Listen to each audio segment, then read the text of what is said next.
import string, and after that import random. Now random is a model where we can get a random words. Define random password. We are giving a class over here, random password, and open and close and colon. Then we are getting char. Char as a we are using string. Async is the code of upper and lower cases, and uppercase plus string as ASI code, which is which I don't know about what is. Yeah. This is a code, a binary to converter code, and then hash lower code same as upper, and then string dot digitals. Uh, yeah, string dot digitals. I got it. Now I have to change the size of password. Size of password I am giving as 6. You can give any size. Then returning the function, I'm writing as choice. Sorry, open and close quotation marks, double quotation marks, and then dot join,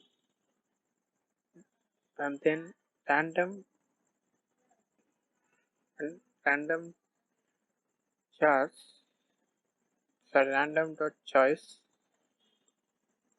and open and write charts, which is the given function over there, which is equals to, and then open and closing the brackets, and then another for, and then for x in range, then for x in range into size comma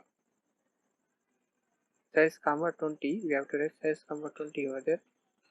Yes, size comma 20, and then open, and then I didn't close a bracket over here, so I think I will close it later. Yeah, it is equals to 0. Yeah, I didn't close bracket, that's troubling. So first here, yeah, I have to close another bracket, and then n equals to 0. Then file n is less than 10. I have printing 10 passwords at a time, and then print the random password, which is the defined password. Okay, I'm directly printing it, and open and close brackets. Everything is done, and then n is equals to n plus 1 is equals to 10. Now we run it. It will run the whole. It will give 10 passwords over here. Yeah. See here 10 password has been there. 1, 2, 9, 9, 9. There are letters, they're small, and they're big.